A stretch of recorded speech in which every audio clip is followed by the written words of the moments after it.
right, everyone. Welcome to a fun start. We are not professionals. We are by any means. We are just doing what we do, having fun. Welcome in. I'm the You boss. hear the music. You see us dancing and being silly and the shenanigans. We haven't even started drinking yet. We have not yet. You said it right. We have not started drinking yet. And so, to that, I am Shay, a.k.a. Shay the Shooter. I'm Kristin, the boss. The boss. The boss. And we are figuring our life out right now. We're figuring our life out. We're just gonna roll with it. Roll. It's Wednesday. It's Wednesday. So what's been going on since last time we shot? It's a week. Anything? Oh, my kids are out of town for 5 days. Oh, they're gone. Oh, because rodeo. Yeah. Rodeo. Tucson has. So if you're listening from anywhere other than Tucson, which hopefully people are, Tucson does rodeo break for kids. So they get 2 days off for the Tucson rodeo. And do any of the kids actually go to the rodeo? Maybe, maybe not. Some kids. Some kids probably do. You know, I have not. Hey, let's drink to the rodeo. Let's drink to the rodeo. Let's drink to the rodeo. To the rodeo. Let's have Fireball.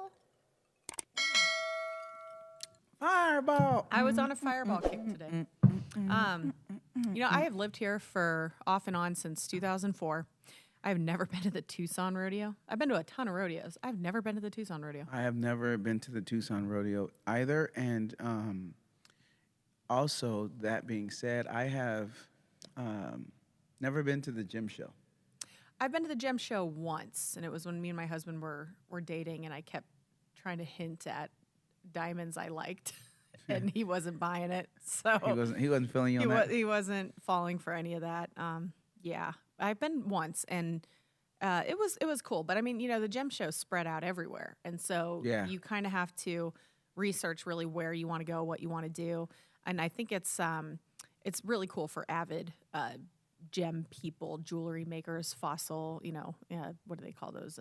Paleontologists, anthropologists, whatever. I don't know. I know what a paleontologist is because Caleb's favorite thing in the whole wide world is dinosaurs. Yeah. So he wants to be a paleontologist when he grows up. Aww. And he Wait, knows. has he seen Jurassic Park yet, though? No, he's not ready. Okay. He's not ready for Jurassic Park yet. He's going to be 4 in a month from today. Month from tomorrow, he's going to be 4. So he's not ready. We tried to watch Jurassic Park, and we're like, no, this is 5's a good age. Yeah, maybe.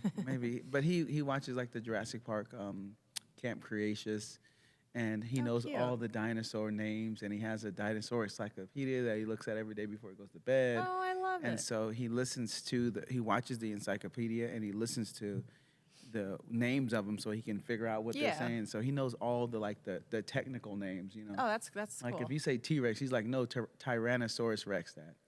Have you taken him to the Desert Museum? They have all the dinosaurs out right now. Oh, really? Until April. Yeah. Oh, let's go because I want to take the kids too. We'll take him. And my friend Dominic, shout out to my buddy Dominic, the most interesting man in the world. But he has it's really what I call him. He is definitely the most interesting man in the world. You have met him, I'm pretty sure. Maybe.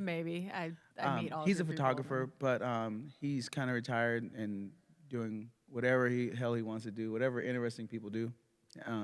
But he has a dinosaur farm in his house. So he's in Chile right now. So when he comes back, we're gonna go to his house. A dinosaur farm. I mean, he's got dinosaurs all over the place in there. Wait, is he the guy that had that cool car? Was it the BMW something or other No, he had that. He has a yellow Corvette. No, that wasn't the one. I don't know. He's super cool. But he's a dinosaur farm. And his house. So Jurassic Park. Yeah, he has it at his house. So it's okay. Well. He collects them from all over the place and like puts them in his house, and they're all over. And so when he comes back into town, we're gonna go. So I'll let you know so we can. That'd be cool. That'd be really cool. I want to see a dinosaur farm. Yeah, it's really cool. Well, that's awesome. You can't be the most interesting man in the world and not have a dinosaur farm. I mean, just kind of the way it goes. I hope it doesn't turn out to be like Jurassic Park style. No, it's pretty cool. I like it. And he's a photographer, so it's all set up like photo shoot style, and so you can do cool pictures and everything. So yeah, it's really cool. Because like my version of farm is probably different than your version of farm. Yeah, for sure. But that's awesome. There's no live animals there. Damn, it's no fun. Yeah, no fun. So gem show and rodeos in town and all that, and which is big for Tucson. They kind of do them around the same time, so that's kind of cool. Yeah, February's back to back. a big month. Yeah, it goes back to back. So our busiest things back to back. Well, then we have the golf tournament coming up, so that's cool. Yeah. So I'll be working You that. do that. Yeah, and then we have, of course, WPPI.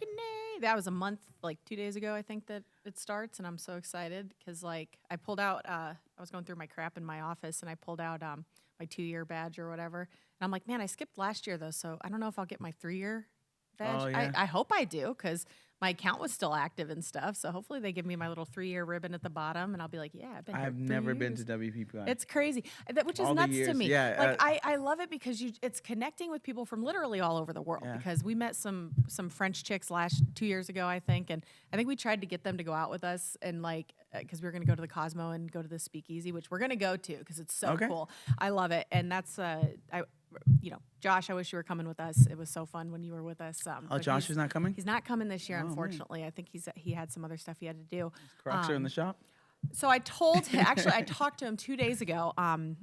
We were talking a little bit, and I told him, and I lied to him because I'm never wearing Crocs, but I told him I would get Crocs. We would all get Crocs and do a Croc night with the gem things? I don't know what the hell they're the called. little tassel, little Whatever they are. And I told him we get the most ridiculous things. It reminds me of what's that? Is it Office Space where Jennifer Aniston gets in trouble because of the flare? Flare, yeah. her flare, yeah, because she didn't have enough flare. Have a flare. So I told him we get like Crocs and get the stupidest crap and put them on or whatever. But nothing's gonna beat Paul's. He had these giant like pigeon feet on him.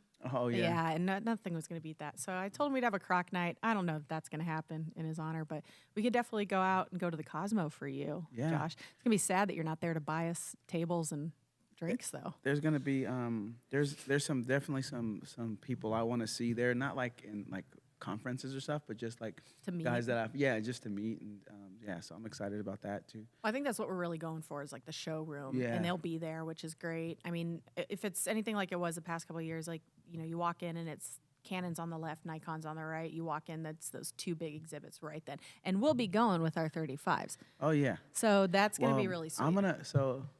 We'll see what happens. My buddy John, I'm going to see if he can get us like Nikon badges, like Nikon. If he can, that'd be amazing. I'm gonna try. I'm gonna ask him. So That would be really if sweet. he gets 2, you can have 1. But if he gets 1, Excuse you, John, make it happen, John. So I'm gonna ask him today. So That'd be great if he could. I thought about it last night, and I'm like, oh yeah, why didn't I thought about that? That'd be Just neat. ask him. He has Well, I know connections. Justin's not going to be there, so we're not going to get like the, Yeah. everything that he reps and stuff. It'll be his first year not going because he just had a new baby and all Yeah, that, he's so popping them out.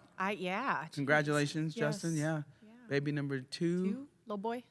Baby, wedding, baby, just a busy time. Great time and great time. It's good stuff. We're all growing up so fast. Yeah, it's good stuff for sure. Sucks.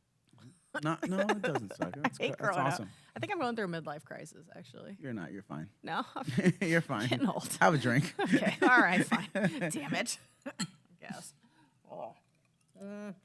So, we're gonna do a little FAQ today. We're gonna talk about lots of things, but we're gonna do FAQ, but we're also gonna talk about some other stuff. But I'm excited about the FAQ part because Let's jump into that.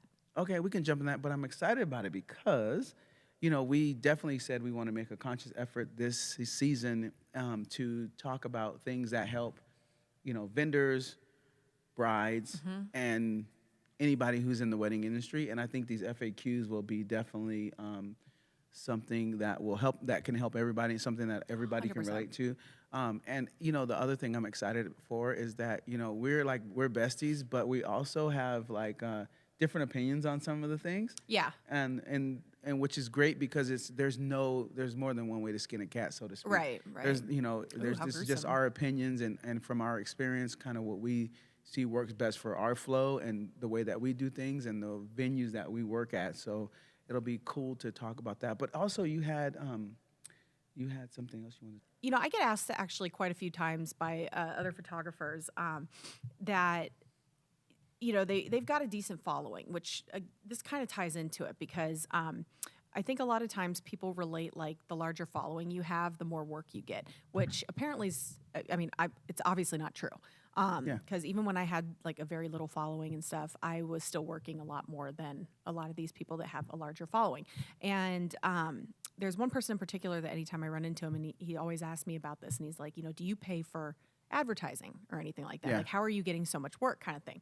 And this guy's got like 15,000 Instagram followers, like that kind of stuff. And I'm like, well, either he bought them or, well, yeah. And I'm like, either he bought them or, I mean, I know he's been around a lot longer than I have, or he just has a great following and, I don't know. But he tells me that he pays for advertising. Oh, like he said that? Yeah, he's like on like the Knot or advertising. I'm just thinking paying for followers. I'm like, no, he said that? Nobody admits to that if they did. Yeah, he said that? No, he did not. But he pays for ads. So whether it's like Facebook, Google, the Knot, things like that. And there's nothing wrong with that. No. It really depends on which direction that you want to go and how you feel it works for your business. I've never paid for an ad. And it works for me because I think, the majority of my business comes from referrals. Yeah. And I track that because when people fill out an inquiry form, which is going to jump into our frequently asked questions because that's what kind of today is going to be all about. Fill out an inquiry form. It says, how did you hear about me? Yeah. And so people will say, it was a client referral or whatever. And I think last year, 50% of my business was client referrals. That's pretty cool. Which was nuts. And, a good chunk of it was returning clients and stuff like that. But to have 50% of new clients be client referral, it lets you know you're doing something right. And I pride myself on that. Yeah, absolutely. And to me, it's a great feeling to know that what I'm doing is working. But I read something the other day, though, too, that was like, even when business is good, you don't stop advertising, whatever you're advertising right. is. Yeah. So one thing that I do for advertising, though, since I've never paid for an ad, I always use the free tools that we're given, which is what? Social media. Social media, yeah. So Instagram, Facebook, any of that. It's a great tool to use. I know I post a lot more than you've been great about it though. You've been great about it recently. Yeah. And I'm always, to anybody on the team, I still suck, but yeah. You've been getting a lot better about it. Better. But I'm so vocal about it because it works for me. So anybody on the team, if they're just if we're struggling or whatever, why am I not booking so much? And I'm always like, use the tools that you have. It's free. Why are you not using it? First use those, and then you can kind of venture out. And then you can gauge if it's not working, right? And then using what's great now is ChatGPT is great on helping you to market because you can type in I want to make an Instagram post, and then you talk about what it is that you're trying to post, and then it's going to target hashtags, it's going to target keywords, it's going to do emojis, those kind of things. And it's going to target that base for you. Use those. ChatGPT is so powerful. It's like a Photoshop where you're never going to know how to use it till its fullest. You just kind of get used to the things that you do and you do it that way. 100%. Yeah, and you're 100% right on advertising. Your social media kind of following is great. Your posting consistency is really good, and it's it's awesome. I see it all the time, so I know how good it is.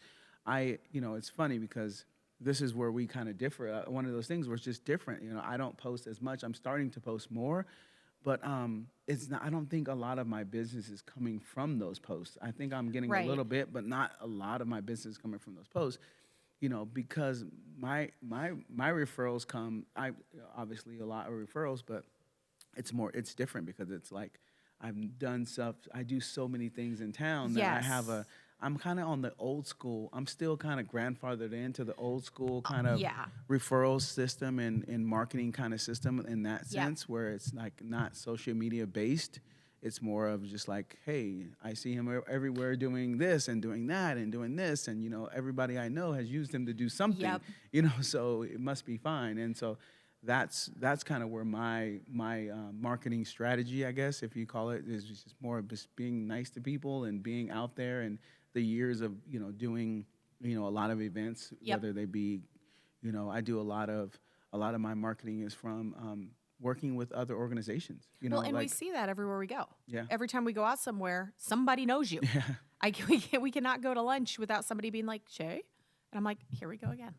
I had a guy, I was in the grocery store yesterday, and so I was in the grocery store, and this guy came up to me, he's like, Shay, and he was with his daughter, and I was like, hey, how you doing? He's like, you don't remember me, do you? I'm like, no, I'm so sorry.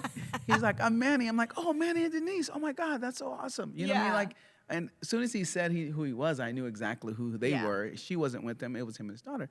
And he was like, oh my God, you did our wedding like 17 years ago. It's nuts. Yeah. And he was like, look at my daughter. She just had her quinceañera.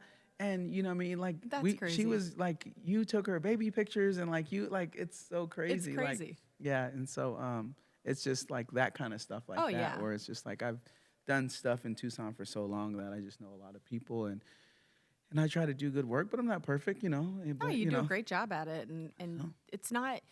And like you said, we differ in those aspects, but I still think probably if you were to track it too, like 50% of your I mean, probably referral, more, it's client base, like client referrals because of that. So there's so many ways to do it. There's so many ways to get your name out there, and paying for advertising is not bad at all. Like absolutely, if that's the way that you need to do it, that's the way you need to do it. But to figure out how you should do it, tracking where your clients come from is such a huge, important piece. Yeah, and the stuff that I pay for, like the ads and stuff, like, you know, I had a friend who was being featured in a magazine, and she was selling ads to like for her feature. Right. And so I got an ad to support her. Right. And then I've got another ad in another magazine, but it's not wedding stuff. It's you know, I mean, it's DJ, and it's also like the headshots and corporate stuff. It's none of the wedding stuff, because I just don't feel like that kind of stuff works. The magazine stuff works for weddings for me. Yeah, for me, I don't feel like it works. I used to do it, but now I just feel like, you know, not enough people are looking at magazines, and a lot of the companies who are doing magazines are not targeting. They have a digital presence. I'm sorry to say. They have a digital presence on social media and on the web, but it's not really geared towards that. So it's just kind of like, yeah, we do have this, but it's just so we can say we have this. Right. Well, and you know, the things too, like kids sports, when they're selling like banner space, like for baseball and stuff like that. And they'll be like, oh, we're selling banner space so you can advertise your business and stuff on a banner. Nobody's looking at those banners out in the outfield. So if you're trying to put your name on those for photography, nobody's looking at those. And also nobody can see what you're advertising. So you'd be better off doing the kids' pictures for free. Exactly. And then you know, and then all the parents, well, you'll have access to all the parents. Like that's right. That's, you know, if you're really, instead of spending that money there, spend it there, and you'll kind of sharpen your tools and your skills as well, too. So you could do that, or, you know, what I've done in the past is when my son would be playing and stuff, I would just be taking photos of the games, like just on the sidelines and stuff, and then I would send the gallery out to all the parents, like, and just be like, hey, you know, here's some photos from your kids, you know, and then I would get family photos off of that. Be like, oh, do you do family photos? And because they see you out there with your big ass lens, and they're like, well, she obviously knows what she's doing. And it's like, you know, my I was in Phoenix a couple weeks ago now, and my nephews, they play what's the name of that sport where you have the little racket and you pickleball? No, it's like tennis. No, it's in the little cone and you whip it. Oh my God, they're gonna kill me if I can't think lacrosse? of it. Lacrosse. There it is. Oh, that's a white people sport. I'm a black man from California. I don't know what the hell lacrosse is. They play lacrosse big in California. Not when I grew up. Oh my God. Anyways, I never seen lacrosse being played really, and I went to watch my nephews play, and they are so awesome, and they're like so good, and I was just like, man, this is so cool. But the reason I brought that up is because, you know, their dad is, you know, he's social anyways, but like that whole little group out there that are out there freezing cold and, you know, like just in the dark and just going through everything together. And they're all like a tight little group. Yeah. They have group texts and they, you know, they do stuff. It's really cool. So I'm like, I can't wait till my kids are old enough to do that kind of stuff because it seems really cool. It's neat. It's cool when they're older and they play the sports and stuff. Yeah.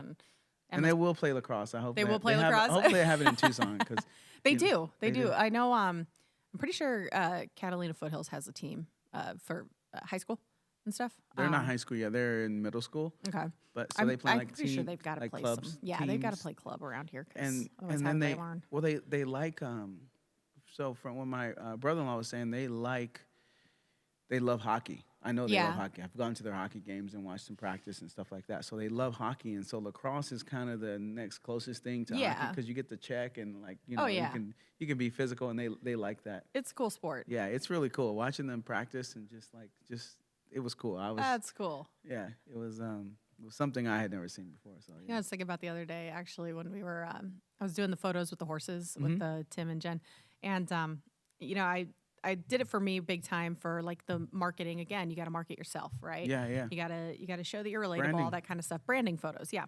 And you know, I was sitting there thinking, and I was like, man, it sucks that I had 2 kids, and not one of them gives a shit about horses. Yeah. That was my passion growing up, and like I was like, man, if I ever have kids, like I can't wait to share this with them. They don't care. Like yeah. Emma just wants to sit on one of them, and then she for like 5 minutes, and then when she moves the wrong way, she's like, "Okay, I'm done." Yeah. And then that's it. This is dangerous. Yeah, they don't care, and I'm Yeah. like, damn, that They got to sucks. find their own way. You know, I'm just praying, like I'm not, and you know, it's funny because I want Caleb to love golf. Right. Like I really do. I want both of them to love golf. Yeah. But Caleb he'll be there faster where he can do it. Yeah. So I'm excited, but I'm scared because if he doesn't love it, I'm like, oh. That's So I'm trying not to push it on him too early. I'm trying to like, ease him into it. And so hopefully he'll just be like, want to hang out with dad and Right. go. And then it just kind of becomes second nature to him. Yeah. But yeah, I'm a little bit nervous. I'm like, what if he doesn't like it? And that's okay. Obviously they gotta make their own way, and there'll be other things that he loves. But I'm just hoping he loves golf because I just want to grow up and play with him. I want to be able to play with him as he gets older and kind of. I'm not good enough to teach him, but I know people. Well, both my kids love airplanes, so I'm like, great. Yeah, there you go. Awesome. Thanks, Brandon. So he's got that, and I'm like, Yeah. I hate airplanes.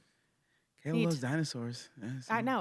Where do these kids get these things? Like Bryson loves everything to do with like World War II and like World War One, and like he can tell you everything about every tank, every gun, every plane, every historical moment. I mean, he's going on a trip to England, and then they're going to go to Normandy, and they're going to go do all these things and visit all these like big historical. Is your dad taking him? Yeah, they're going to go with my mom's tagging along too, Rhonda. Oh, Rhonda. Yeah, Rhonda's I know. not gonna miss a party. Of course she's not. I ain't missing no party. It's going to be my dad, my mom, and then our really good friends in England are like, Okay. they're basically almost like sponsoring this trip in a way because they're going to be just chauffeuring them around yeah. everywhere and taking them because they're both very, very brilliant, smart people, and they know everything about this too. And they basically were like, we want Bryson to come out and do this and show him everything. So they're going to just educate him on all the things really that cool. he doesn't know, or maybe he's going to educate them too. Who knows? So he gets to do this summer because he has maintained straight A's and, for the past couple of years, and just he earned it. So That's a summer trip. that's a summer trip. I'm like, where was this kind of crap when I was growing up? That's a Like, summer trip. I'm like, I get straight A's. My parents are like, good, you get to eat. Yeah, you get know? you get a roof over your head. Yeah, you get to go to the barn and clean up horse shit. I mean, I don't know. So we digress. Yeah, we should probably talk But yes, about but photography. marketing and stuff, it's however you want to do it. I think the biggest thing that we could take away from that is like track where your stuff is coming from, and then that kind of shows you which direction you need to take to market. But one of the things we really wanted to touch on today was frequently asked questions that we get when we get inquiries. Yeah. The big thing to start when you're running your photography business, one of the things that you need is a system to track, to do invoices, contracts, all that kind of stuff. And we use HoneyBook. And that is, you still use HoneyBook, right? I do use HoneyBook. Okay. So HoneyBook's big, and you can send out inquiry form, or they can fill out an inquiry through your website, and it goes into HoneyBook. When we get those inquiry forms, we're able to send out a proposal or any kind of response. And of course, clients always have questions because no matter how detailed we can make something, you will have questions. And I think we narrowed down kind of like the top 5 questions that we get a lot of. And I think a lot of these are wedding related, if not all of them are wedding related, because those are the majority of the ones that we get through our inquiry forms. Yeah, I do. That's for sure. For sure. And I think number 1 is a lot of our packages, if not all of them, come with engagement sessions. Engagement sessions are kind of the big thing that we include because we want to meet you beforehand. We want to work with you, and we want to get to know you, and we want to, make sure we're a good fit, even though you booked us because we've talked and all that kind of stuff. Yeah. And you want to see how we work together, how the flow of the day is going to go. And of course, you need those photos for your save the dates, for any kind of photos that you want to use at your wedding, because sometimes they'll do them for table numbers, they'll do them for a welcome sign, all that kind of stuff. So a lot of times we will get the question of, if we don't include the engagement session, can the package price go down? Well, for me personally, and you may differ, that's a no. We'll find out. Yeah, right. Well, for me, that's a no. And the reason is, and sometimes you'll say, well, I've already had my engagement photos done, so I don't need them. Yeah. And I say this in the nicest way. It's not my problem. Like, if you already had your engagement photos done, not my problem. I still want to meet you, still want to capture these moments for you, give you these things. If you really don't want them, the price is still the same. It's a complimentary service, okay? I might tack on 30 minutes to your wedding day and do that for you. But no, the price will not go down.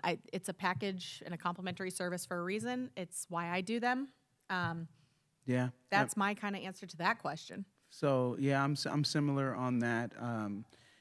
I because that is definitely the number one thing I feel like we get, and I handle it pretty much the same as you. I let people know that this is a time for the cool thing about the engagement photos are they're a time for you to work with me and me to work with you, so that and then you can see how I work, see my personality, see that, and some people have a little anxiety when it comes to taking pictures 100%. on the wedding day. So the engagement session, can take off a little bit of that anxiety, because they kind of already know who I am when I'm coming in. They're going to be all nervous about that.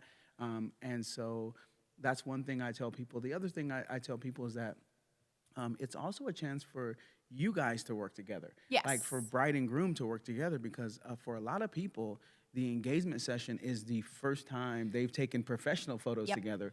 So not only is it for us, but it's for them as well, so that they can see, because they, when I turn this way, I like it. I don't like when I smile like this. I don't. So they can look back at the pictures and critique themselves and help them out on the wedding day as well.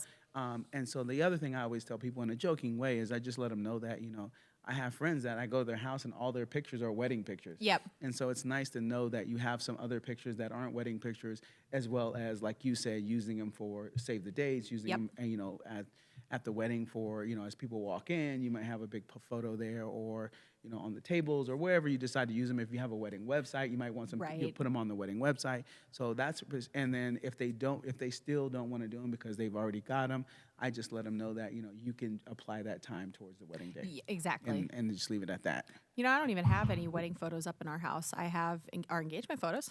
I don't have any wedding photos up. I just don't. Yeah. I feel like it's like Christmas decorations. It's very themed. So. Yeah, it's not like a representation of how you are every day. Right. Your engagement photos are more of a representation of really is. Who you are, and that's one of the other things I tell people when they're like, "How do I dress for the engagement? What do we wear?" And I say, wear whatever you feel comfortable with. If you feel comfortable in a 3-piece suit, by golly, wear a 3-piece suit. But if you don't wear a 3-piece suit and you're not gonna feel comfortable in it, then don't wear it. You know what I mean?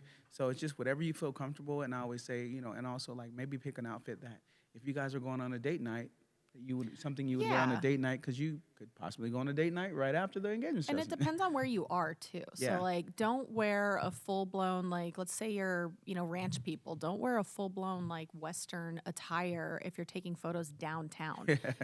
Don't wear 6-inch stilettos if you're going to the desert. I mean, dress appropriately for where you're going. I send a style guide because it helps. It helps you decide what to wear. Don't go overboard with the accessories, don't patterns.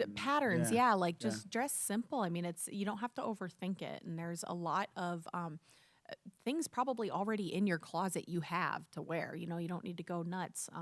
And you don't necessarily have to wear white either. I think people think that they need to show up at engagement sessions in white, but also please don't show up in neon pink. Yeah, for sure.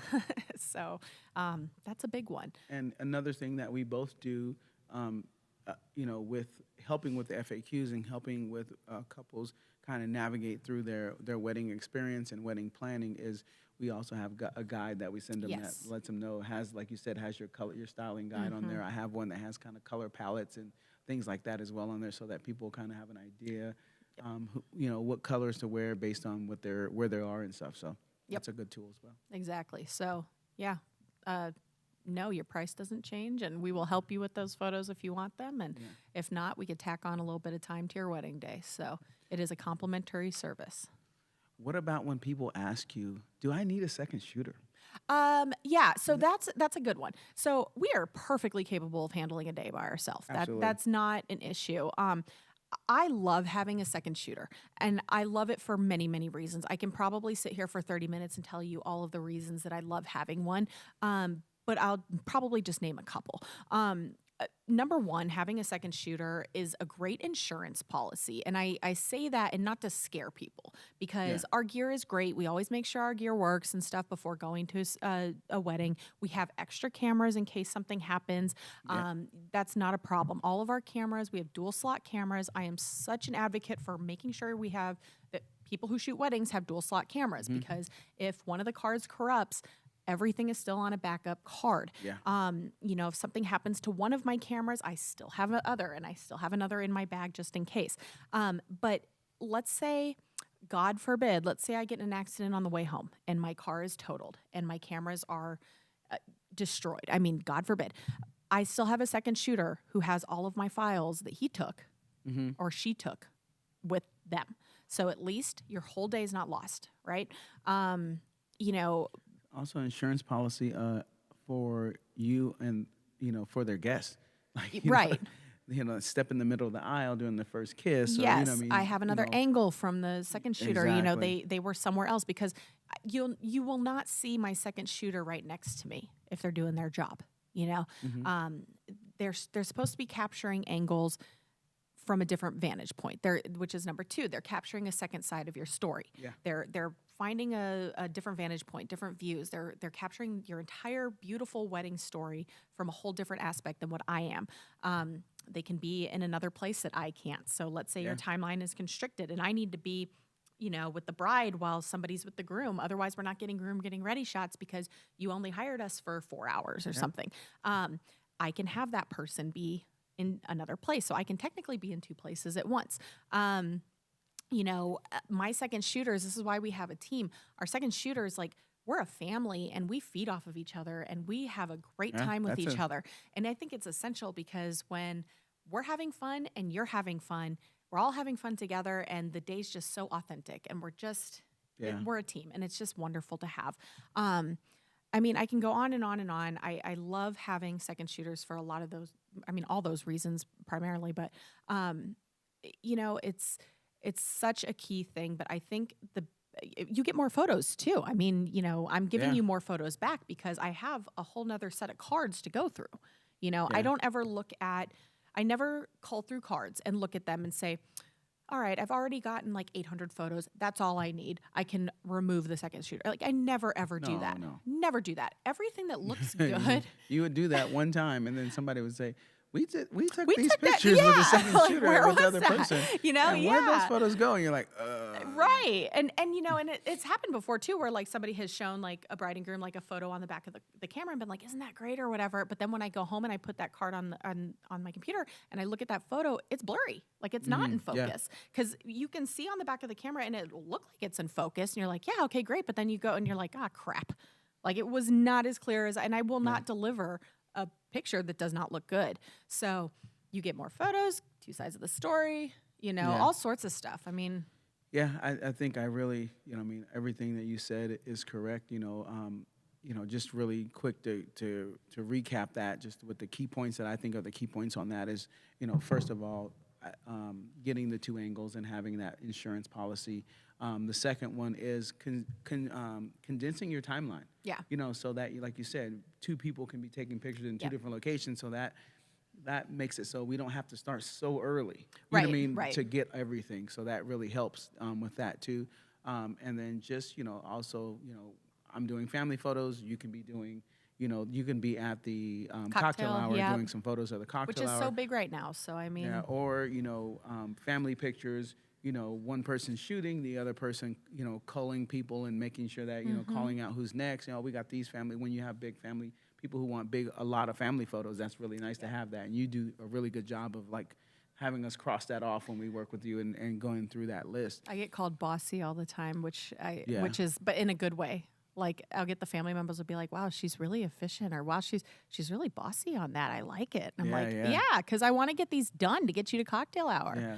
I mean, like, I always, whenever I have to say, the two things I say during those pictures is like, for photographers, these are not the fun pictures. No, for us. this is the worst part of the day. This is not the fun part of the day, but as a person, it's one of the most important parts of the day for me, for them. So there's been lots of times where I'm like, no, we're not skipping grandparents. Well, you had an aunt pass away that night, didn't you? Yeah, at a wedding. Like she went home and she passed away that night. And so it was the last family photo they had. Had a dad do that too at a wedding. Yeah, it's crazy. I mean, you have to get those photos. Family photos are probably one of the most important photos of the day. It's the most stressful, but they're the most important. So I mean, absolutely.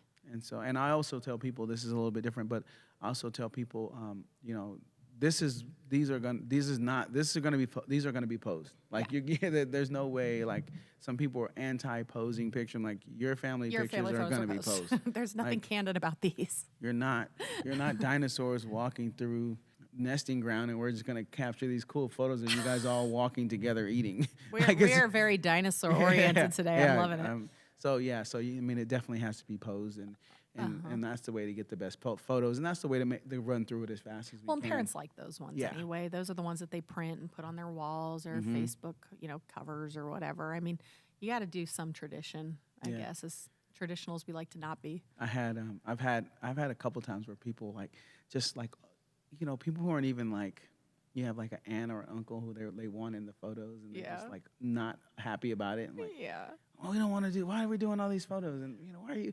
And they look, like you said, they're looking at you as the one who's like, it's your fault we're doing all these photos. Right. And I have a list. Yeah. One time I told a uncle, I'm like, hey, just so you know, these photos are not going on my wall. Yeah. Oh, yeah. Yeah. So we're on the same team. Like, you're here for her, I'm here for her. Like, I always make it very known in the beginning. I'm like, guys, I have a list from the bride and the groom. Like, I am not putting the fault on me. I'm sorry, but I am not. And it's important to check that list too with the bride and groom a couple times because there's some where not to miss even if they do. Like if they don't get a photo with like both sides of the parents together, you're gonna know you fucked up on that. Like just put it on there. Yeah, I had that happen to me at a wedding, the last wedding I shot. The bride comes up to me. We're doing. We go from the church, we go back to the hotel, and we're shooting at the hotel. And I started with just her, and she was like, "Hey, is there any way you can get pictures of me with each bridesmaid? I'm so sorry I didn't put that on a list." I'm like, I was gonna get that. Yeah, that's not no a matter list what. thing. Like that's actually the next thing that we're doing. Like that's that's why we split up the guys and the girls so that we can get all of these pictures with you girls and not.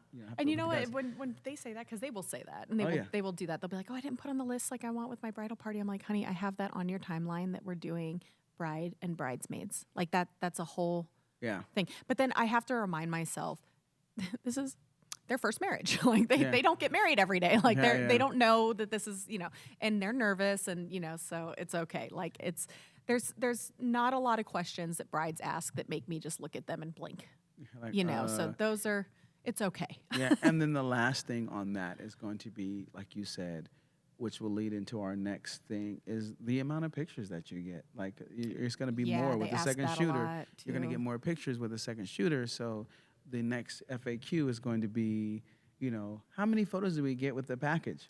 I don't know. That, whatever turns out. I mean, I give them an average, right? So I'll say like on average with a second shooter, you're going to get about 100 photos per shooting hour. Right? Because like dinner, we're not shooting. So you're not really getting things back then. I mean, I always over deliver.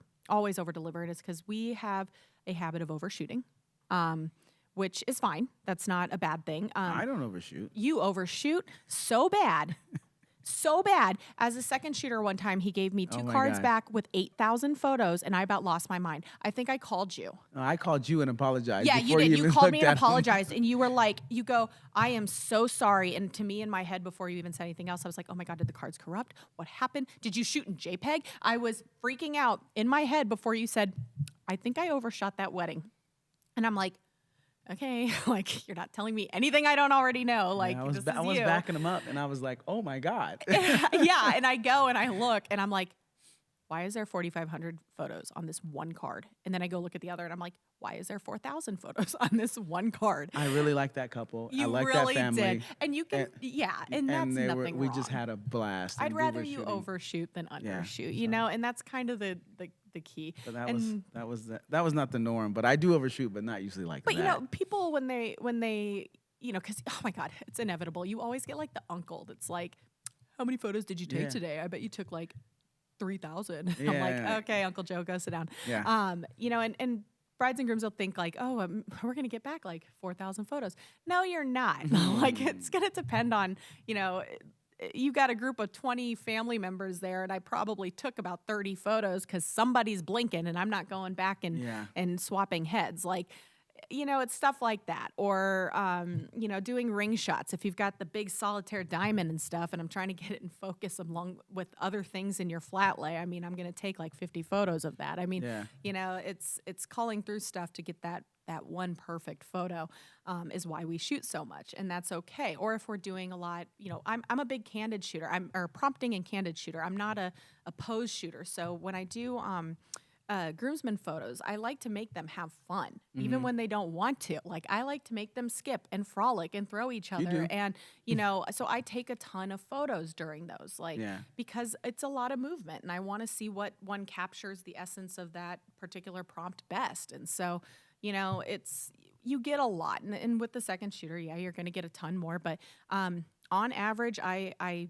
always promise or say, you know, with the second shooter, you're going to get about 100 photos per shooting hour that you have us for. But I always over deliver. Yeah. And also, one of the things I always let people know is too, it depends on how many guests you have at your wedding. If you have 200 guests and you have 12 bridesmaids and 12 groomsmen, and you have large families, then you're going to get a lot more pictures. You're going to just get a lot more pictures than the person who has circumstantial. And then the person who has 75 guests and one bridesmaid and one groomsman. No bridal party. Yeah, it's it's just a different. So I mean, it's hard. So I think that 100 photo an hour is definitely a safe bet. It's a safe one because it also depends on the kind of people you are too. Like, if you're not, I guess, party people, you could say, like, you're very reserved and quiet and stuff. Even like getting ready photos, you don't want a lot, or you're, you know, you're shy or whatever. I mean, everything just kind of, it's circumstantial, because then we have to also like reevaluate the day too. Like, how are we going to capture a lot more when you don't want a lot too, but you've hired us for 8 hours? I mean, you know, there's a lot of things too that we have to evaluate sometimes on the fly, because maybe we didn't do your engagement photos and we just met you for the first time. And, you know, you filled out our wedding questionnaire too that says, like, you have no bridal party, you have a small family, it's going to be a small wedding, and we have to think of things on the fly. We know some things going in, but we don't know everything going in.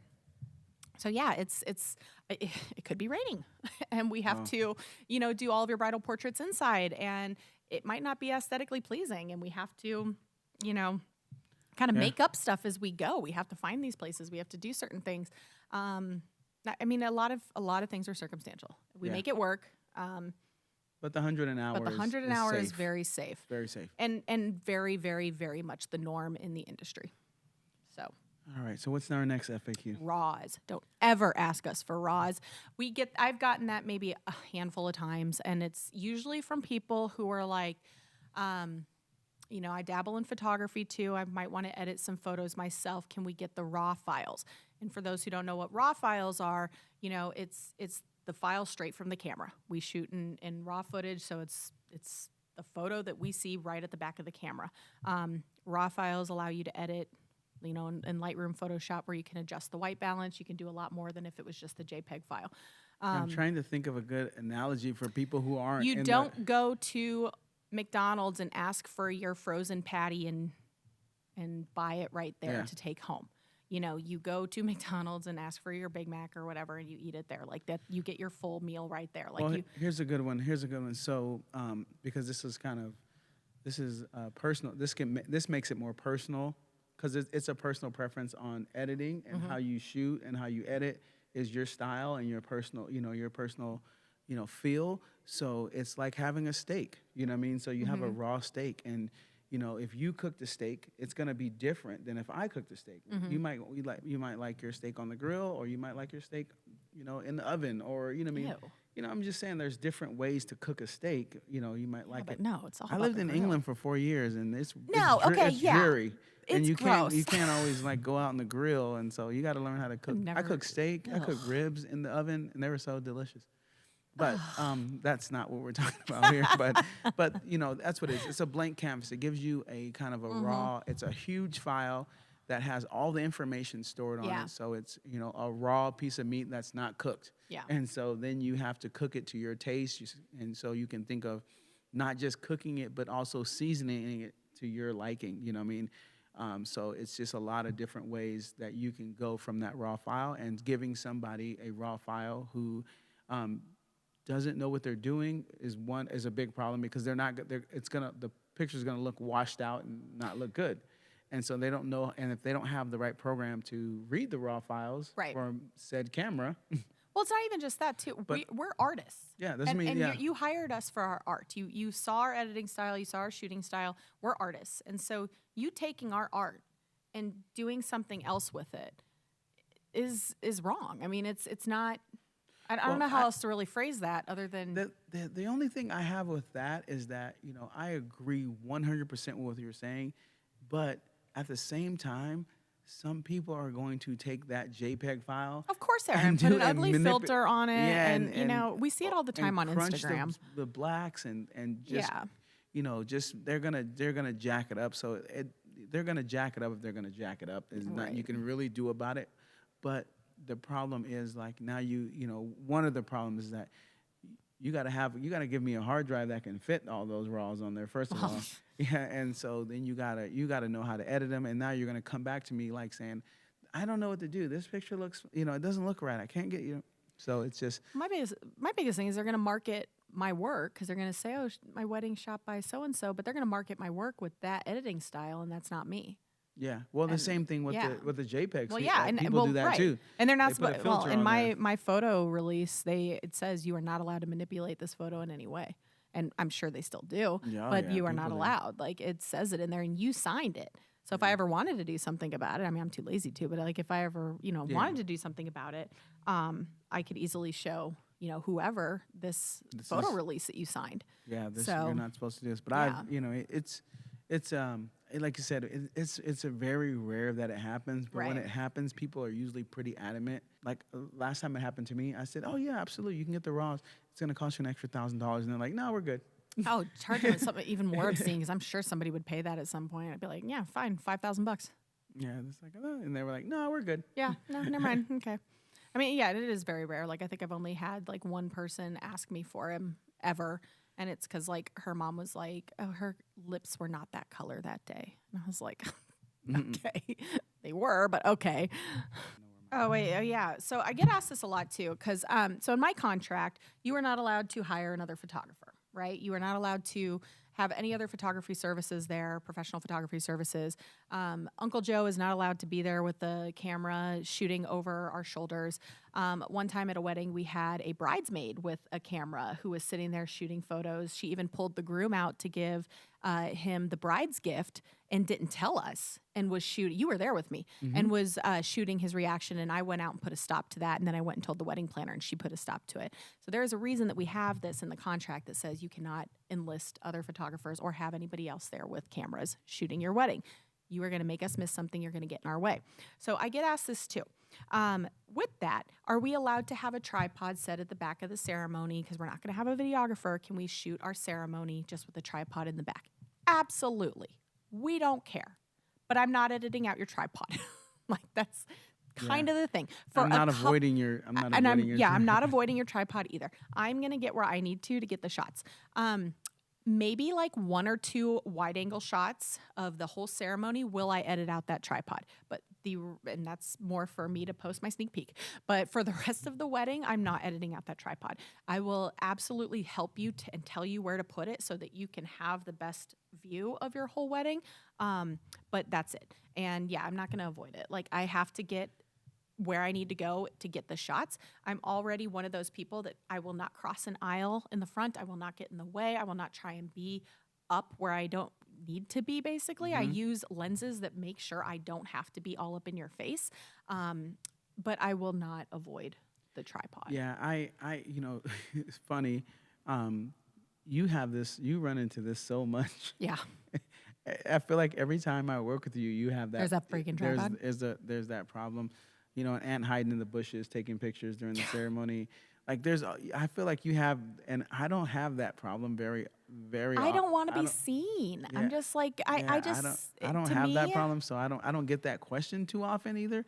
But I know you get a lot of that because I started just having like hiring my second shooters and just having like telling the client basically be like, sure, you can set up a tripod and then telling them that whole spiel, and I'll be like, or you can hire us to film it for $350 or whatever it'll be. And then, you know, Steven will come and he'll even mic up the groom. He'll mic, you know, so that you get sound with it. You get a more professional feel. We'll edit it, whatever. And then that's it.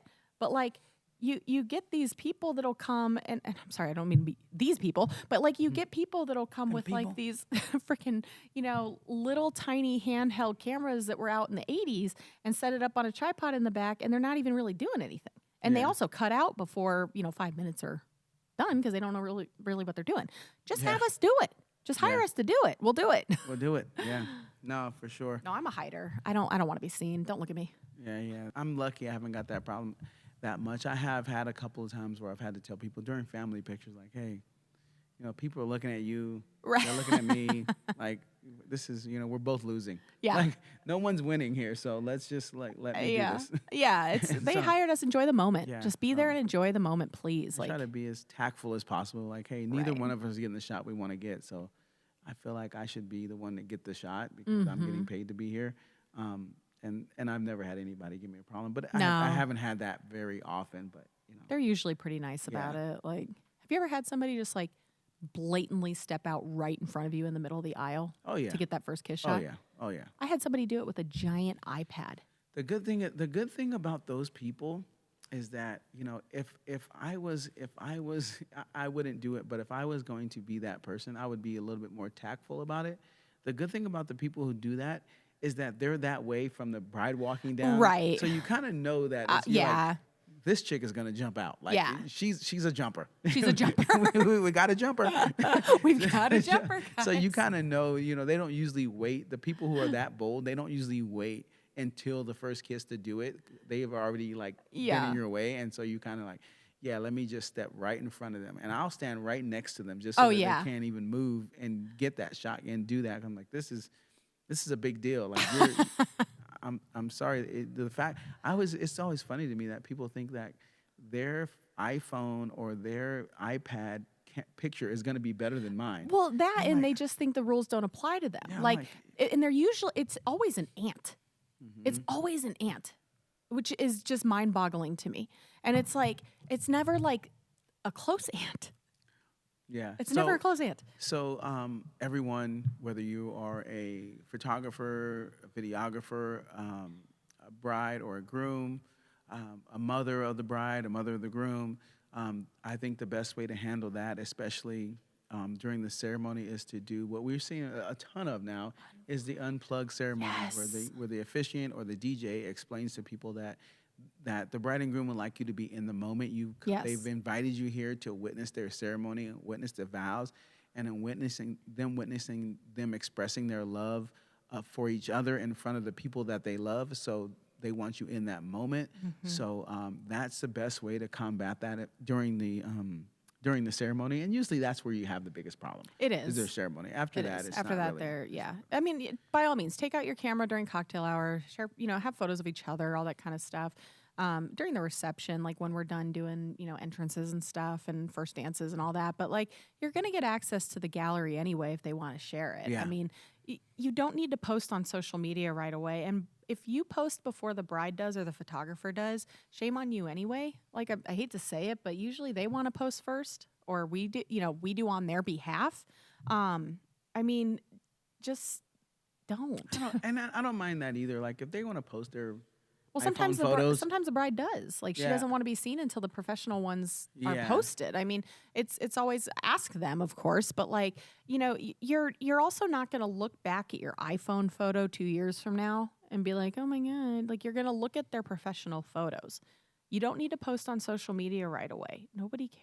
Like, I'm sorry, but like, that's harsh, but like, let us do our job, please. Like, they hired us situational. Like, I think let us do our job. Some people have like the hashtags that they want. They're asking. Well, they do. Like, but if they have that on post like their table and stuff, or their little cue card, whatever. Yeah, some people ask them people to do that. Yeah, like okay, but that's you usually know ahead of time. Yeah. I mean, they have that little QR thing or whatever, but just get out of our way, because I'm petty enough to stand right in front of you. I'm petty enough to tell you to move. Lying. I'm not. I will sit there. I have had people shoving their cameras out in the middle of the aisle while the bride's walking down, and I have literally gone up right in front of them and said, "Move," like, because there is signage everywhere that says it's an unplugged ceremony. The officiant has said it's unplugged. I've even had the DJ announce it again because you people have literally stuck your freaking phones out like in the middle of the aisle before we even begin as the groom's walking down. Like, I mean, how many times do you have to freaking say it? Like, you're not that important. Don't get Kristin all worked up. See? I get so mad because you know what? You just ruin it for them. They want you to be in the moment. Yeah. It's not about me and getting my shot. I could Photoshop your arms out. I could Photoshop chickens in your arms and make you look stupid. I am also going to take a picture of you with the phone up if you have an unplugged ceremony, and all my second shooters are conditioned to do this too. If it is an unplugged ceremony and your phone is up and out, they will take a picture of you and I will add it to the gallery so the bride sees that you did not follow the rules. All right. So if there's any wedding guests that are watching this and you see Kristin, you better act right. I have put burritos in people's hands. You have. Instead of phones and chickens and shit like that. Hand. Because it infuriates. Just follow the rules. Yeah, it's not that hard. Yeah, the chicken. I did. I did. What was your drone one? Pizzas and chickens? Oh yeah, pizzas and chickens. Yeah. Follow the freaking rules. Okay, do it for the bride and groom. It's not about you. Last question I think we had. I think we had 6 questions. Timeline prep. We talked about this, I think, last time. Yeah, we talked about this last time. Yes, we will help you with your timeline prep. We prefer it. Let us please help you with your coordinator or planner.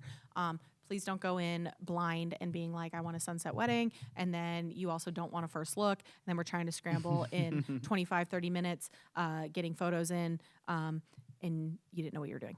Thank you. I mean, we talked about it last time, but that's definitely the truth. Like, planning out the timeline, making sure that, like your expectations are realistic. I think that's always a good thing. Yes, and that kind of goes into our next topic, which is basically, and we'll kind of go through this pretty quickly, but like, the last thing you want on your wedding day is to have a stressful wedding day. And we have a couple tips and stuff to help you avoid having a stressful wedding day. Number 1, of course, is having that timeline that we've all reviewed, which is going to be us reviewing, you reviewing, your coordinator reviewing. Send it to the venue, please, because there seems to be a disconnect between some venue DJs and timelines. It's not you. Okay. It's not you. And sometimes they'll just be like, well, we have like an hour discrepancy. And I'm like, I sent it to you guys. And so did your bride. Hour? Oh, yeah. I've had that happen like twice. There's one venue in town that does this to me all the time. And I'm like, guys, I swear to God. I almost want to just like drive the timeline over to them like a couple days in advance if it wasn't on the other side of town. So yeah, timeline prep, very important. Please make sure that this is like to all the right people that need to know. And also especially the groomsmen, because for some reason they don't quite understand why it's important to be certain places at certain times and to get these photos, and then we're struggling with that. For the most part, our bridal parties are amazing, and we don't have issues. Hair and makeup people need to know what time they need to be done by, so please send your timelines to them. Super important, because if you are an hour late with hair and makeup because you didn't let them know how many people you had, and they're scrambling to get 3 other people fit in, there's going to be a problem, and we're not going to get all these photos you want, and we're not held responsible. Yeah. Also on that, what I like to let people know on the hair and makeup side of things is that, especially if you have a bigger wedding party. I mean, I always say this, but if you have a bigger wedding party, especially, like it feels like the bride should be the last one to get her makeup done and hair done, and she should be the grand finale of that. But that's not the way it should work, No. because if you have, just say you have 5 people, and the bride's last, and everybody starts to run 5, 10, 15 minutes late. Now you're 45 minutes late when the bride's getting her stuff done. Yeah. And so it's always nice to have the bride. I'm not saying have her to be the first person, but have her be close to the front so that she's, if she's ready, things can move forward. If she's not ready and a bunch of bridesmaids are sitting there all ready to go, that doesn't do anybody any good. And on behalf of hair and makeup artists, please do your trial run. It lets them know that you'll like what they're doing, and if they need to make any changes for your big day, but also that you will have it helps them time how long it takes them to work on you. Some brides have a lot more hair than others, so it will take longer to do a specific style on you than it would somebody else. Please do your hair and makeup trial. It's super, super important. Then when you arrive at the venue, make sure all of your details are in one spot. If we're as photographers scrambling to gather up all of your details, so your invitations, jewelry, perfume, shoes, rings, all of that, if they're scattered everywhere, that's taking time out of our detail portion of the timeline, and then we're going to be behind already. Or you don't get as many photos because we're just going to do like one flat lay photo and then that's it, because that's all we have time for. I personally hate doing just one flat lay photo. I like to make things move and all that, change things around and add things, The queen of detail. Bull. I need to clean my detail bats though, actually, now that you mention it. But yeah, we like to have all that stuff in one spot, so that we can just get to work. Same with your dress. Please have it out of the bag and ready to go. If it needs to be steamed, make sure it is steamed before we get there, please. It's kind of a pet peeve of mine, like when I get there, for it to be wrinkly and not steamed, and you guys are going to do that later. Otherwise, I'm just not going to take photos of the dress, because what's the point? It's going to look wrinkly. Please steam it beforehand. So next episode we will do pet peeves, wedding pet peeves. Yes. Whether that be wedding pet peeves, posing pet peeves, all those things. I think we should do that. That's a good one. Ooh, I can bitch the whole episode? Yeah. Yeah. Woohoo. I like it. Next thing to have a stress-free wedding day, delegate tasks. As the bride and groom, you are there to enjoy your day. Don't be a dictator about it, but please delegate tasks, okay? I like to walk into the getting ready rooms and see that you're enjoying your day. You're having a mimosa or whatever while you're getting your hair finished, whatever it is, and that everybody else is finishing up, getting ready, or they're doing things that they should be doing, whether they're pouring you another mimosa or they're finishing, if you're doing a DIY wedding, they're finishing an arrangement or something. Delegate tasks. I hate seeing brides getting up and going to get something or do something when they shouldn't be. Enjoy your day. Your bridal party is there to support you in every way that they can, and that also includes doing tasks. If I see your butt get out of that chair to go do something other than like pee, I'm going to get mad. All right, I will tell you to sit your butt down. All right? Enjoy your day, please. Okay? Yes, I think that's a good note to end on. Like, it's really, at the end of the day, you're going to be married. That's the goal. Yes. Enjoy your day. Enjoy your family. Enjoy the experience. Mm-hmm. You're around your favorite people in the whole wide world. So enjoy that. And we just want you to enjoy that. And we want you to get everything you can get out of your day. Yes. While still enjoying it. Yes. Yes. It should be stress-free. Again, it all starts with the timeline. Yep. And we will help you to make that. Delegate the tasks, have your details ready, hire a coordinator, if a day of coordinator, if you don't want one for the whole thing because you've got it in hand, and enjoy every moment because it goes so fast. It does go fast. So fast. It's crazy. Well, thank you guys for joining us today. Next week we're going to talk pet peeves. Ooh, 2 weeks. 'Cause I'm going out of town next week. Yeah. 2 weeks we're going to talk pet peeves, and we'll come up with some other cool stuff to talk about as well. But let me bitch the whole episode. I'm excited about the pet peeves thing. Ooh, me too. I have a lot of really little things that are just things that I think are weird. Our brides are going to join in and be like, "Oh my God, are they talking about stuff we did?" No. Nothing personal, like against other people. No. Just like things that I personally think don't go together. Like no. So yeah, it'll be interesting. And always bring your dog to the wedding. There you go. Yeah, that's what. Always bring your dog to the wedding. Always bring your dog to the wedding. They're a family member. Check with your venue to make sure that's okay. Just do it. It's better to ask forgiveness and permission. Oh, the photographer motto. The photographer motto. Thanks, guys, for joining us today. We appreciate you. Have a great week. I'm Kristin the Boss. And I'm Shay, a.k.a. Shay the Shooter. Thanks for joining us, and until next time, Peace. Peace.